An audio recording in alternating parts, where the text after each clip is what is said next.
Hey, it's Cara Carriveau with the Chicago Music Guide, talking to Chester Bennington and Mike Shinoda from Linkin Park. Now, your tour for Minutes to Midnight kicks off February 12th here in North America. I know for your last tour for Project Revolution, you have some awesome opening bands. You had My Chemical Romance and Taking Back Sunday. Now, for this tour and really for all your tours, how do you go about choosing your opening bands? Why don't you take this, Chester? Well, when we choose groups to tour with, we really we look at a lot of different things, but mostly we look at the quality of the band. And, we feel that good music speaks for itself. And, I don't know about you guys, but if I go to a concert and every band sounds the same, it's kind of a mix for a really long day, So we do like to keep things fresh and keep things moving and play with acts we haven't played before.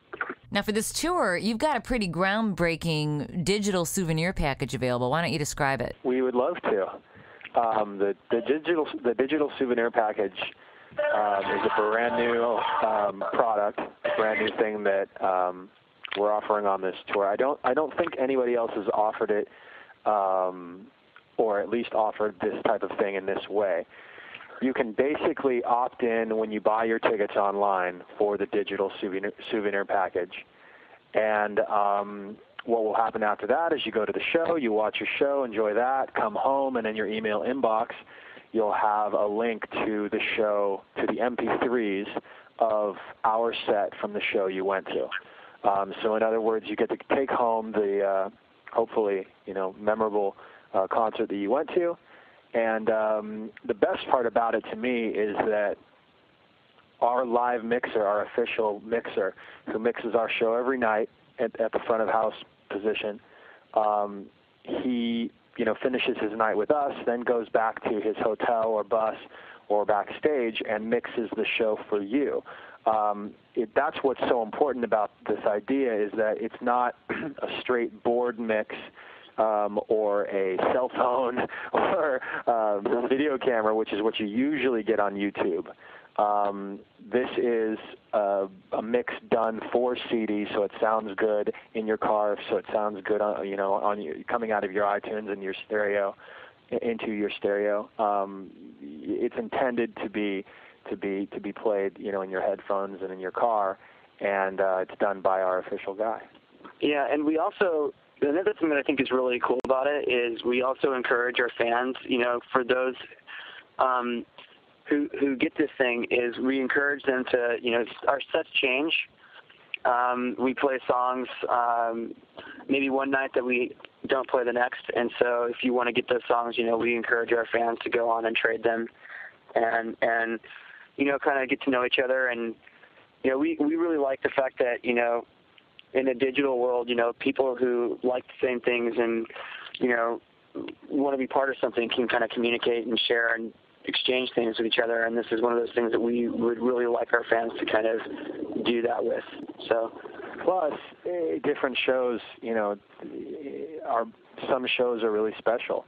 Just the way that a certain song came off one night just, really touches people sometimes. And those are the kind of MP3s that get passed around a lot. Right. Obviously, you guys are very in tune with the digital age as far as spreading music to the masses. How do you feel about the fact that, people now aren't so much getting into entire albums like they used to back in the day? They're more into downloading one or maybe two songs from a band instead of a whole album. Does that bother you, or do you care? From my perspective, I think, I personally still like to buy whole records.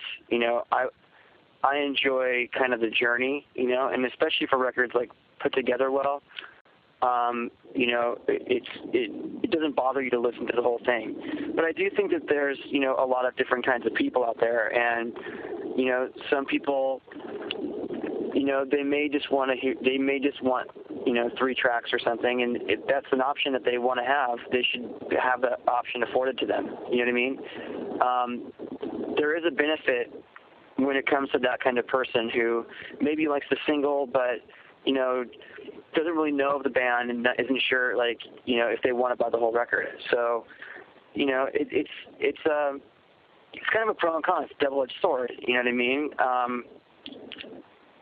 For us, I think, you know, we have a lot of support from our fans, and so they tend to buy our records.